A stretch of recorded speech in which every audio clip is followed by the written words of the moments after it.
Bueno, buen día para todos. A partir de la clase de hoy vamos a empezar a ver un tema muy importante para la econometría, que son la violación de los supuestos del modelo clásico.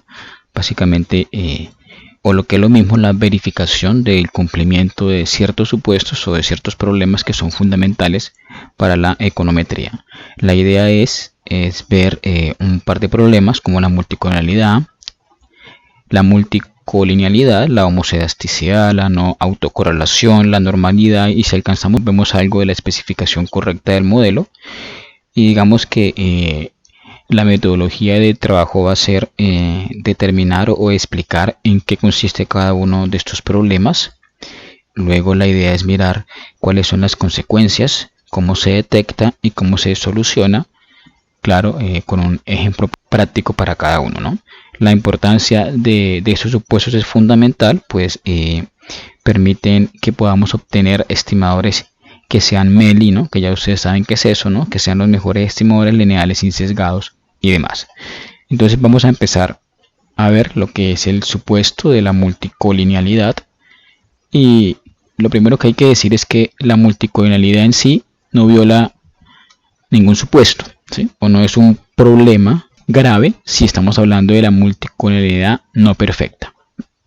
Pues porque la mayoría de las variables de control o de las variables explicativas van a estar siempre correlacionadas entre sí, ¿no?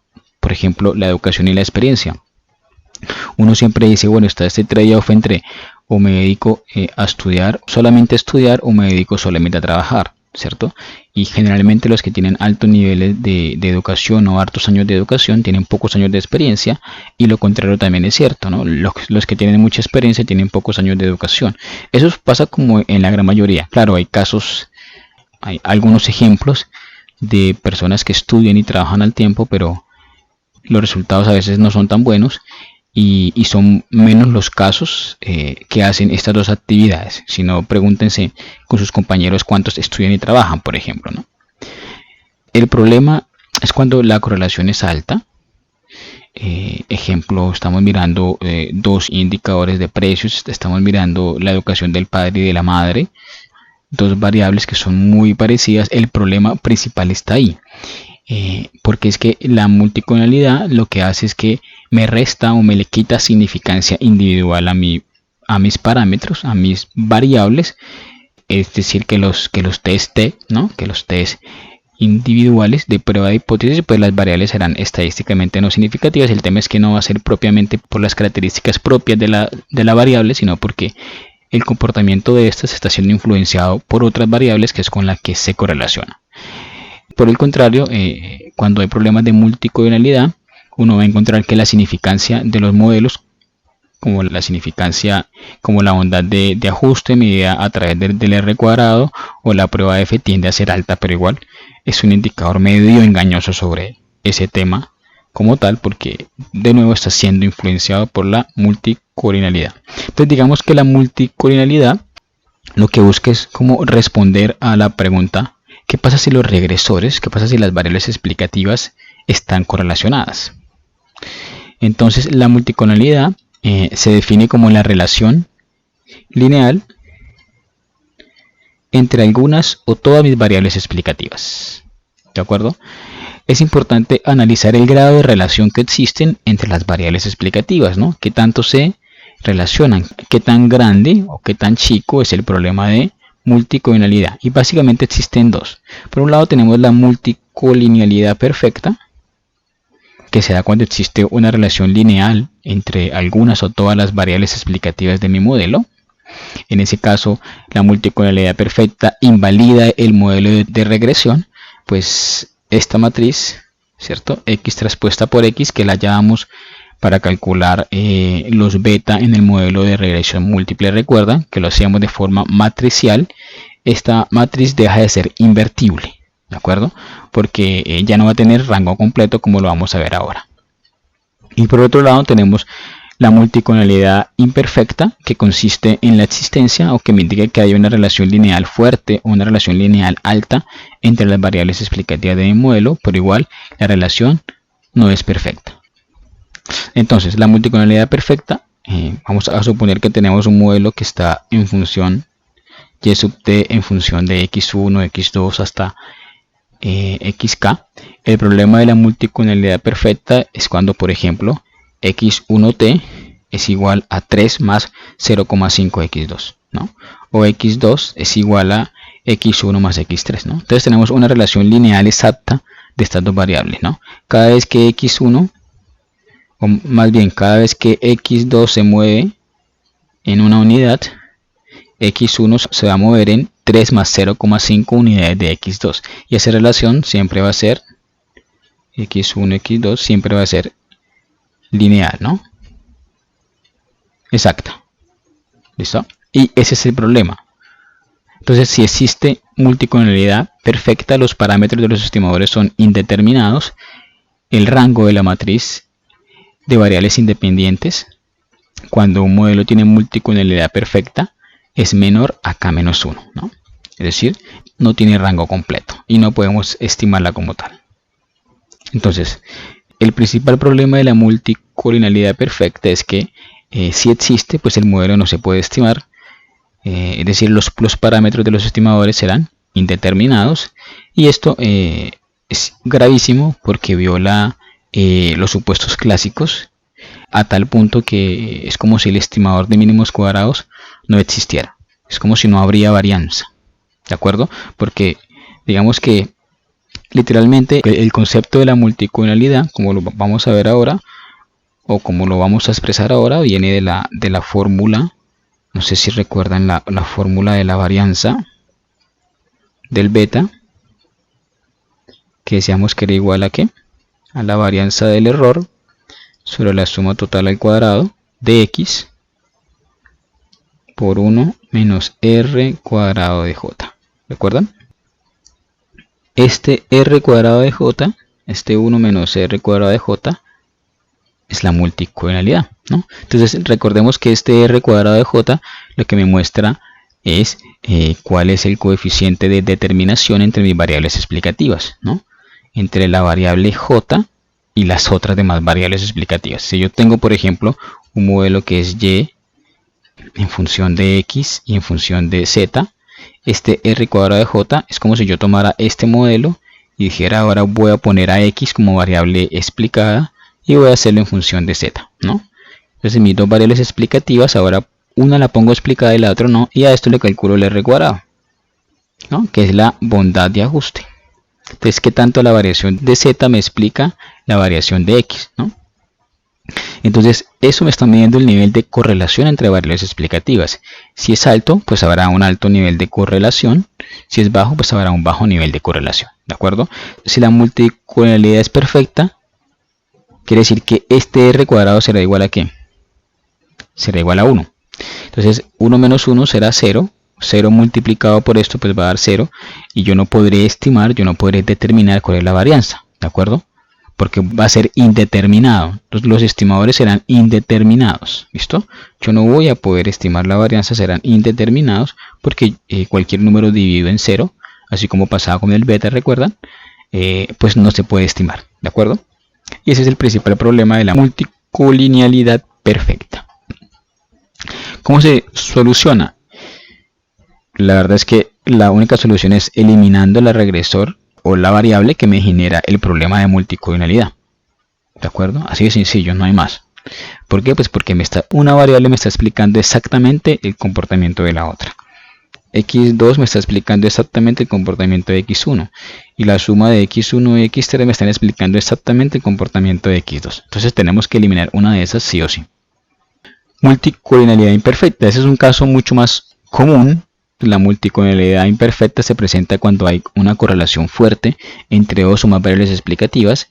En este caso es común encontrar, o más bien lo que me está indicando es que ese r cuadrado de j que mirábamos acá, ¿cierto? Este r cuadrado de j es alto o es cercano a 1. ¿Listo? Por eso es que me está hablando de una correlación o de una multicolonialidad alta. En ese caso el r cuadrado de j será alto. Ejemplo, la educación de los padres. Uno podría suponer que pues los individuos tienden a casarse con personas del mismo nivel educativo, ¿no? Entonces uno podría suponer que si la educación del padre es alta, pues la ecuación de la madre también es alta, ¿no? Ahí puede haber un nivel de correlación alto. Entonces la multicolonialidad no perfecta no necesariamente es un problema. Las variables de control, ya esto creo que lo hemos dicho, ¿cierto? El problema básicamente de la multicolonialidad es que puede encontrar variables que van a ser estadísticamente no significativas.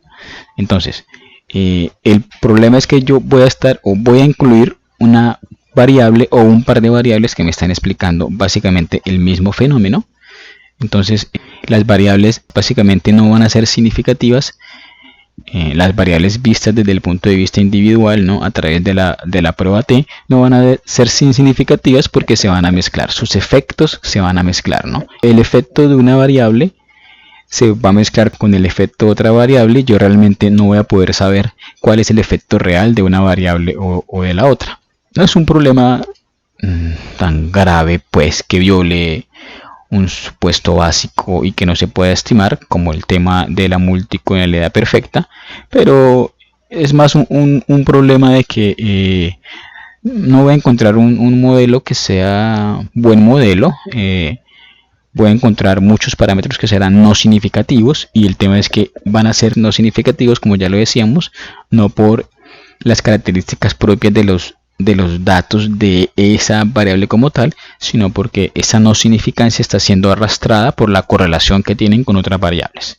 Entonces, digamos que el mensaje es sencillo. Si yo sé desde un punto de vista teórico que ciertas variables tienen un alto nivel de correlación, pues no usemos las dos variables o las tres variables, ¿cierto? Porque me están explicando básicamente lo mismo, porque son variables que si yo las incluyo todas, pues me va a afectar la hipótesis que yo quiero plantear, que yo quiero comprobar, y pues porque eso va a hacer que los efectos se mezclen y demás.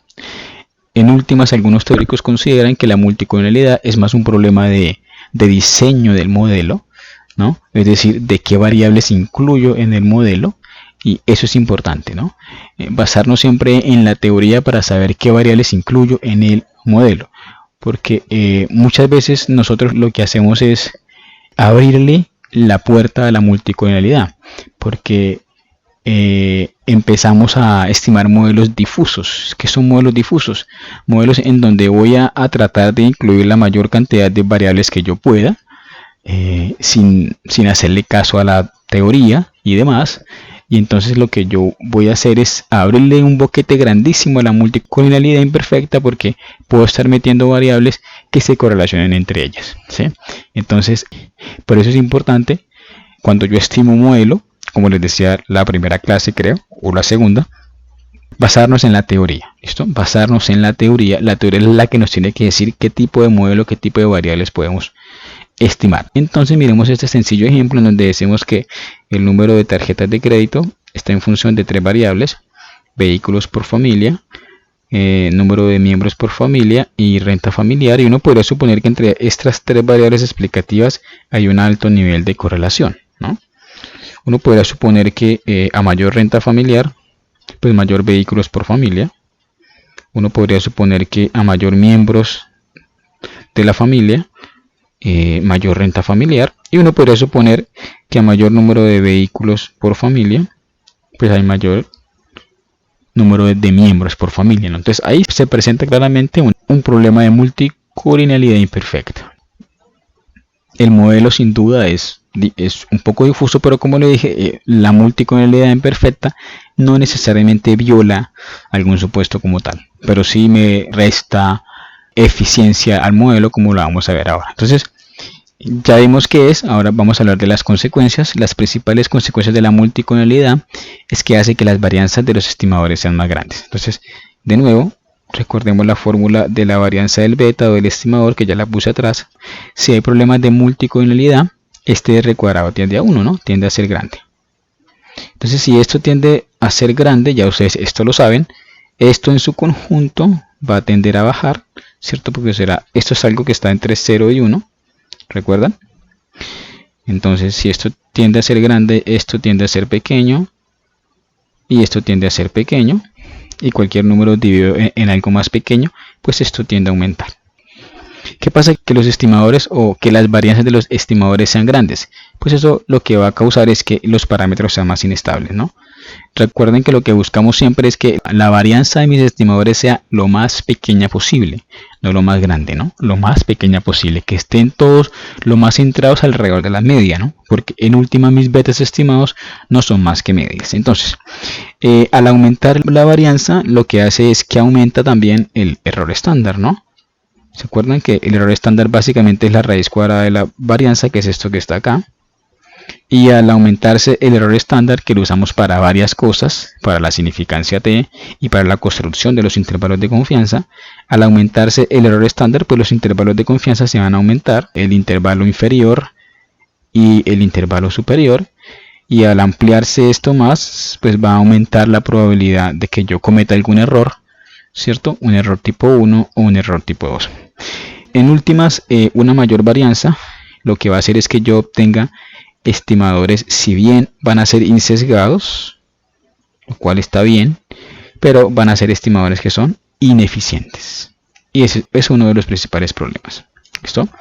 Otro problema es que la multicolonialidad me genera R cuadrado o coeficiente de determinaciones muy alta. Y uno puede creer erróneamente que es que las variables explicativas le están explicando en gran medida la variación de Y. Y eso puede ser mentiroso, ¿de acuerdo? Eso puede ser mentiroso. Otro problema, como ya lo dijimos, es al calcular el t-statistic, ¿no? El t-statistic ya sabemos que se usa para probar hipótesis individuales, ¿no? ¿Qué usamos? Pues el beta estimado más el error estándar, que lo veíamos aquí atrás. Si esto tiende a crecer, ¿cierto? Esto en su conjunto o el t-statistic tiende a bajar, ¿no? Recuerden que para yo rechazar una hipótesis, para yo rechazar la hipótesis nula, que es lo que yo busco, siempre la hipótesis nula es que el beta que yo estoy estimando es igual a 0. Para yo rechazar eso, siempre tengo que buscar que ese t sea mayor al valor crítico, ¿no? Si este t baja, quiere decir que se va a acercar más al valor crítico y va a ser más probable que yo rechace esa hipótesis. Finalmente, pues se puede presentar dificultad para interpretar los coeficientes partiendo del supuesto de que yo interpreto los coeficientes a través de el supuesto de ceteris paribus, ¿no? Y claro, al estar correlacionadas las variables, esto va a ser un poco más difícil de que se cumpla. Y como le dije, los R's cuadrados tienden a ser altos. Ya vimos qué es, ya vimos cuáles son las consecuencias. ¿Cómo la detectamos? Entonces existen varias formas para detectar la multicolonialidad. La primera, y es muy común, es la matriz de correlaciones, también conocida como la matriz de Pearson, que lo que hace es hacerme una matriz, como su nombre lo indica, una matriz de correlaciones entre todas las variables explicativas. Todas ellas me las pone y me calcula las correlaciones. No hay un consenso general entre qué valor de la correlación me genera multicolonialidad, pero lo que se busca es que estas correlaciones, que son valores que están entre 0 y 1, pues no sean muy altas, ¿no? No sean muy altas, qué sé yo, no mayores a 0,6. Ya 0,6 ya es un valor alto. También otra cosa que se acostumbra a hacer es a analizar la significancia individual y conjunta de los regresores. ¿Esto qué es? Es hacer regresiones simples entre la variable dependiente y cada una de mis variables explicativas. Y si por ejemplo yo calculo primero la relación entre x, entre y y x, y la variable me dio estadísticamente significativa, luego la calculo entre y, x, z y w, y aquí x ya no es significativa, entonces x es una variable que puede tener problemas de multicolonialidad, ¿verdad? Porque aquí pasó de ser significativa a no ser. Entonces en este caso esta variable se llama, o puede ser una variable superflua, y su comportamiento puede estar siendo influenciado por alguna de estas variables que hace que pierda significancia. ¿Listo? Otra forma es estimar regresiones simples entre variables explicativas. A eso se le llama el método de Klein, y es, por ejemplo, si tengo las mismas variables, y en función de x, z y w, es hacer regresiones simples entre las explicativas, x en función de z, x en función de w y z en función de w, y ver la significancia de estos parámetros, si son estadísticamente significativos o no, que uno esperaría que no. y si la bondad de ajuste, ¿no?, que serían r cuadrados de j realmente son altos o no. ¿Listo? Si son altos, pues hay indicios de que hay multicolinialidad. Otra forma que se suele usar es ampliar la muestra. Perdón, es estimar el modelo con una muestra menor y ver si las características cambian. Si cambian mucho, ¿sí?, si la estimación cambia, si la significancia cambia, quiere decir que hay problemas. Si no, pues no mucho, no hay mayor lío. Hacer gráficos, aquí lo repetí, métodos gráficos, ¿cierto? Hacer gráficos de dispersión entre las variables, ¿no? Esos gráficos de punticos, por acá puede estar X y por acá W1, gráficos de dispersión entre mis variables explicativas, y si uno ve que presentan este comportamiento, pues es una relación positiva, ¿no? Si uno ve que presentan este comportamiento, una relación negativa, o si uno ve que definitivamente no hay ningún comportamiento, ningún patrón, pues aparentemente no hay ninguna relación, ¿cierto? Y por último, un método muy usado, ya es una estadística como tal, es un test, es el factor de inflación de varianza, ¿sí?, el cual se calcula como 1 sobre 1 menos el r cuadrado de j, y si ese valor phi o valor de inflación de varianza es mayor a 10, se dice que hay problemas de multicolinialidad. Si es menor, pues se dice que no. Y ahora, ¿cómo lo solucionamos? Entonces, una opción fácil y rápida podría ser, pues eliminemos las variables que están correlacionadas, ¿no? Pero ¿qué implicancia tiene esto? O sea, esto puede ser un problema peor. Entonces, la solución a la multicolinialidad, si yo elimino variables, puede ser peor el remedio que el problema en sí. Porque si yo elimino una variable importante para el modelo, una variable relevante que me explica el modelo, puedo cometer un error por sesgo de omisión. ¿De acuerdo? Puedo estar omitiendo una variable importante para el modelo. Entonces ahí tengo que evaluar muy bien si me conviene eliminar una variable o no. ¿De acuerdo? Para eso tendrá que hacer regresiones individuales, mirar el r cuadrado ajustado, ¿cierto? Y determinar que la exclusión de esa variable no me lo modifique mucho. Si no me lo cambia mucho, ok, podemos pensarlo. Pero si me cambia mucho el r cuadrado, entonces me conviene dejar la variable y buscar otra alternativa. ¿Listo? O sea, es una solución, pero es la última que deben hacer, ¿de acuerdo? La última que deben tomar es eliminar variables, porque de nuevo podemos omitir una variable importante para el modelo. Otra solución que se lee mucho en los libros es ampliar la muestra. Pero esto no ataca propiamente el problema de la multicolinialidad, sino esto lo que hace es ampliar la variación muestral. Entonces volvamos a esta fórmula, ¿no? Recordemos que esta suma, ¿cierto? Eso es igual a la sumatoria de i, que va de 1 hasta n, de xi menos x medio elevado al cuadrado. Si yo amplío la muestra, lo que se hace es que esta variación muestral va a aumentar. Y entonces lo que va a hacer es a compensar, ¿no? Este aumento del r cuadrado a causa de la multicolinialidad se va a compensar con esto. ¿Listo? Se va a compensar con esto. Y esto va a hacer que la varianza tienda a bajar. Pero no necesariamente es una solución, pues, a la multicolinialidad. No ataca directamente el problema, sino que lo compensa con la variación muestral de x. Pero pensemos en algo, o sea, es una solución medio tonta. Yo no creo que uno tenga guardados en un cajón más observaciones por si necesita, ¿no? Partiendo de que el supuesto de Gauss-Markov o los teoremas de Gauss-Markov te dicen que tienes que usar el mayor número de observaciones posibles, ¿sí?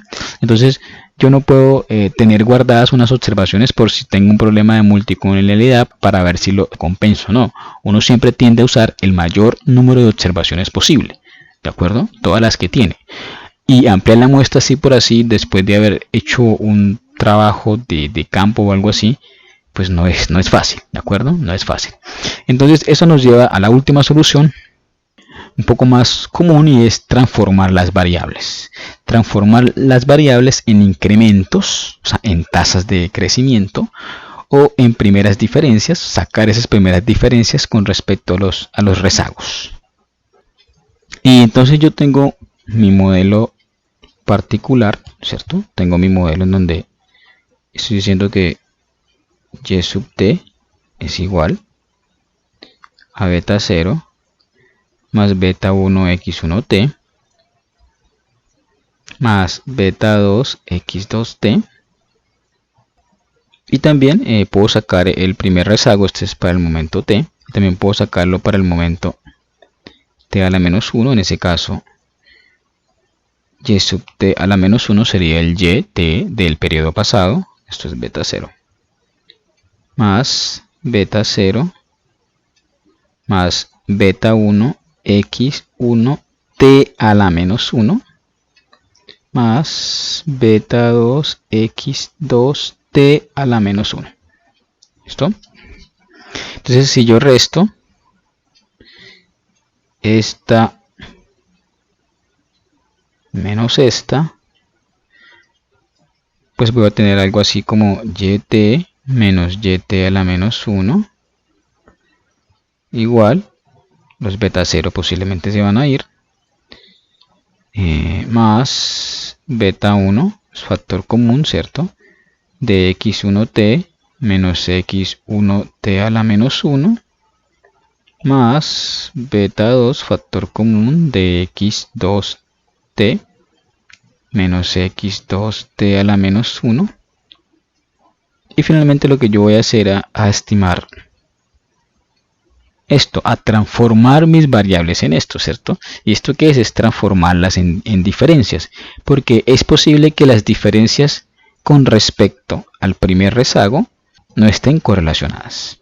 ¿De acuerdo? Es posible que estas diferencias con respecto a este primer dato no estén correlacionadas y así pueda yo quitarme o solventarme ese problema de multicolinialidad, ¿sí? En teoría esta fórmula, esta ecuación, ya no debería sufrir de multicolinialidad, no a la multi.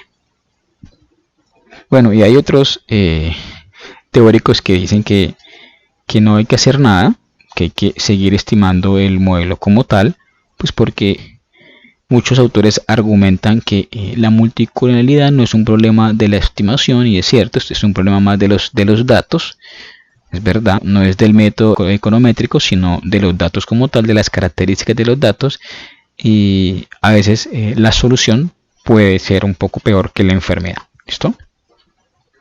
Ahora sí, entonces vamos a hacer un ejemplo práctico de cómo detectar y cómo solucionar problemas de multicolinialidad. La bibliografía la pueden encontrar en Wooldridge, ¿listo?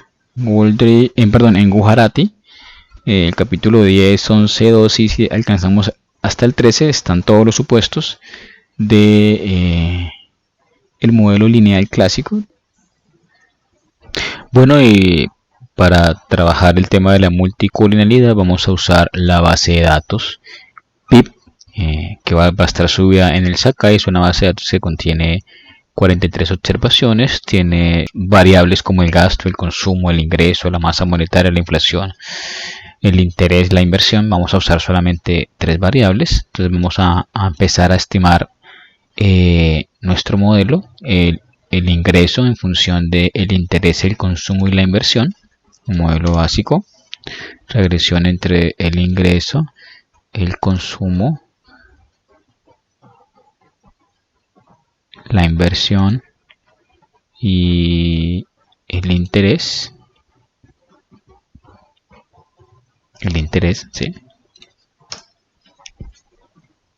Y este es nuestro modelo, ¿no?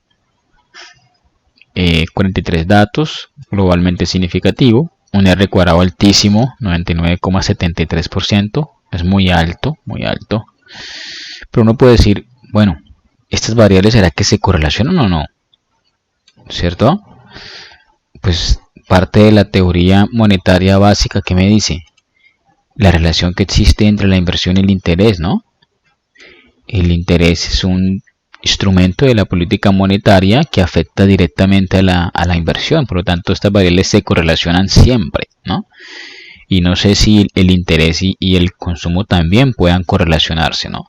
El hecho es que tal como está planteado el modelo ahí, que me está diciendo que por un aumento de, esto puede estar medido en miles de millones, por un aumento de 1000 millones en el consumo, el ingreso va a aumentar en 1,2 miles de millones, por un aumento de 1000 millones o de 1 millón en la inversión, el ingreso va a aumentar en 1,01 millones, y por un aumento yo calculo que la tasa de interés estará en porcentaje. Entonces tasa de interés en porcentaje, sí, por un aumento del 1% en la tasa de interés, el ingreso va a disminuir en 95 millones o miles de millones. Esta variable no es significativa, uno puede decir, bueno, ¿qué podrá pasar ahí? ¿Cierto? Puede ser indicios de problemas de multicolinialidad. Lo primero que hacemos es la tabla de correlación, ¿cierto? La correlación de Pearson, que ya hablamos de eso, y sería la correlación entre las variables explicativas, ¿no? Correlación entre el consumo, la inversión y el interés. Escribe mal correlación, ¿cierto? No es correlación, es correlate. Eso. Entonces aquí lo que me va a mostrar es, como les había dicho, todas las variables, tanto en las filas como en las columnas, ¿cierto? Y me muestra la correlación de cada una de ellas con las variables explicativas. En la diagonal principal van a ver siempre 1, ¿no? Porque me va a mostrar la correlación con ella misma, consumo con consumo, inversión con inversión, interés con interés. Y aquí, ¿qué me está diciendo? Que hay una correlación alta entre ¿quién? Entre el consumo y la inversión, entre el consumo y la inversión, sí, es de cercana a 1, ¿no? Cada vez que el consumo aumenta en 1, la inversión aumenta en 0,99, es muy alta, ¿sí? Entre el consumo y el interés es alta, pero no es tan alta, es negativa, y entre la inversión y el interés, como decíamos, es negativa, pero es de 0,49, no es tan alta como creíamos. Entonces, aparentemente, esto que me está diciendo, que hay un problema, que puede existir un problema de multicolinialidad. Entonces estamos detectando el problema, ¿verdad? La primera forma para detectarlo es a través de la correlación. La otra forma es haciendo regresiones auxiliares. Entonces vamos a recordar nuestra regresión base, que es esta, y podemos hacer regresiones simples entre cada una de ellas. Entonces, regresión con el consumo, regresión con la inversión y regresión con el interés. Entonces, en nuestro modelo base, con las tres variables, todas eran significativas menos el interés. Miremos qué pasa con regresión consumo, con ingreso consumo, es significativo, el parámetro es incluso más grande. Con regresión inversión es significativo, el parámetro es más grande. Y con regresión interés es significativo, el parámetro es más grande. Entonces pasó de ser, en el interés, ¿no? Pasó de ser no significativo a ser significativo en un modelo de regresión simple. De nuevo, indicios de ¿qué? De que hay un problema de multicolinialidad. Al parecer el interés puede ser una variable superflua, ¿no? Pasó de ser, pierde significancia cuando se mete con las demás variables, porque la correlación entre ella con las otras variables hace que se pierda significancia.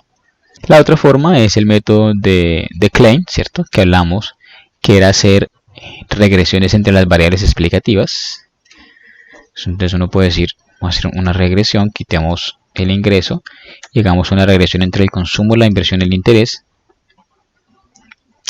Y mira esto tan grande, ¿no? Como la inversión y el interés, que siguen siendo explicativas, me determinan el comportamiento del consumo, que antes era explicativo o independiente, ¿no?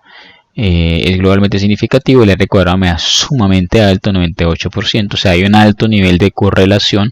Las dos variables son estadísticamente significativas. Ahora miremos la inversión en función del interés. La misma cosa, 98%, altamente significativa. Y ahora miremos el interés en función de las otras dos. E igual, ¿no? Bueno, no es tan alta, pero igual son estadísticamente significativas. Yo también pudiera hacer regresiones simples entre el interés y el consumo. significativo entre el interés y la inversión, significativo, y entre el consumo y la inversión, significativo. Entonces hay un alto nivel de correlación entre mis variables. Me lo muestra la correlación, me lo muestra las regresiones simples y las regresiones entre las variables explicativas. Claramente hay un problema, ¿de acuerdo? La otra opción era reduciendo la muestra. Entonces uno puede decir, ¿cómo reduzco la muestra? Entonces una forma es siguiendo la base de datos, a los datos. Por aquí hay algo que dice copia temporal, ¿cierto? Voy a hacer una copia temporal, le voy a tomar aquí en el más, le voy a dar más, a algunos le va a salir la fotico si tiene una versión anterior, y pongámosle copia temporal 1 y le damos OK. ¿Listo? Y ahora vamos a eliminar parte de la muestra, que sé yo, vamos a eliminar todos estos datos. Vamos a por acá, ¿cierto? Ya los eliminamos, creo. Y vamos a crear otra copia temporal. ¿Listo? Vamos a trabajar con la copia temporal 2. Vamos a ver acá. Hay menos datos, ¿no? 18 datos, y hacemos la regresión inicial, ¿no? Y vemos como el valor cambia, ¿no? Este era como de 2, creo. Este sí era de 1. Pero este era de 95 y pasó a menos 333 y pasó a ser significativo, ¿no? Esos cambios bruscos de una muestra o de una submuestra dentro de una muestra, pues indican que existen problemas de autocorrelación. Para volver a la base de datos original, pues vuelvo a la copia temporal número 1, establecer, y me los va a mostrar todos, ¿cierto? Entonces ya hicimos las correlaciones, ya hicimos cambiamos la muestra. Ahora miremos el método gráfico. Gráfico de dispersión lo hacemos con el comando sc de dispersión entre las variables explicativas. Entonces, por ejemplo, sc consumo interés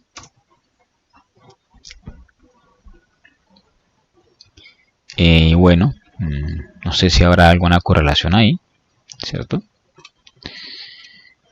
El SC entre consumo e inversión, ahí sí hay una correlación positiva claramente, ¿cierto? Mayor consumo, mayor inversión, positiva. Y inversión, interés, que debe ser negativa, ¿no? Hay algo también ahí, ¿listo? Entonces, gráficamente también se visualizan algunas correlaciones y sin más preámbulos, hagamos la prueba del factor de inflación, ¿no? Para eso, volvemos a estimar el modelo original con los 43 datos. Escribimos stat BIF. Entonces decíamos que si el stat BIF era mayor a 10, pues decíamos que habían problemas de multicolinealidad. Aquí al parecer los dos problemas más graves son entre la variable consumo e inversión. Es por eso que el stat BIF total me da 45, mayor a 10, muy grande. Problemas de multicolinealidad. Solución. Entonces, transformando la variable, ¿no? Transformar las variables en primeras diferencias es una buena opción. Entonces, transformar la variable, ¿no? Calcular la diferencia con respecto al primer rezago, que sería algo como esto, es una buena opción para poder trabajar con la base de datos para saber si así podemos mitigar este problema o no.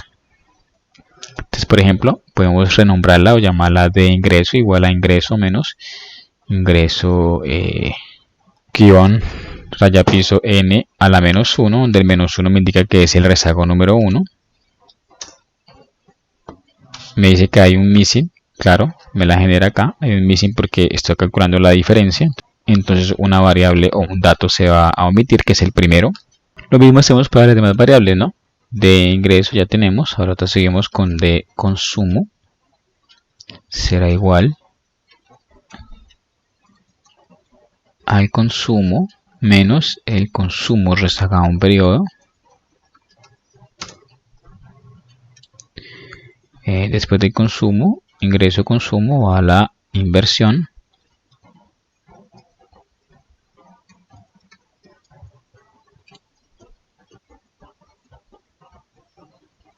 Inversión, tiene que tipearla muy bien.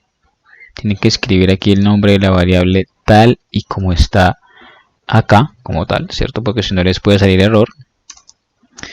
Y por último, el interés.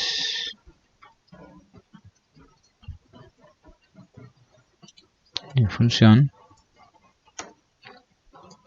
del interés y del interés rezagado a un periodo.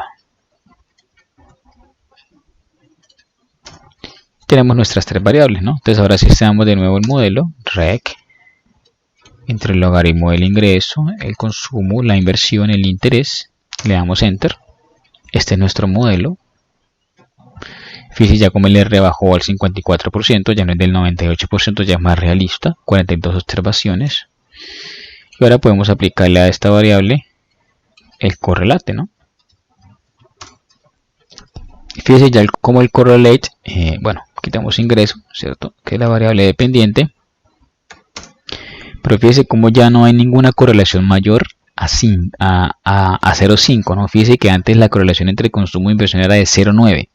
Ya no, ya es de 0,5, ya es de 0,25 o de 0,47 y no hay más. Claro indicio de que se solucionó el problema de endogeneidad. Podemos hacer regresiones individuales, ¿cierto? Rec, ingreso, inversión.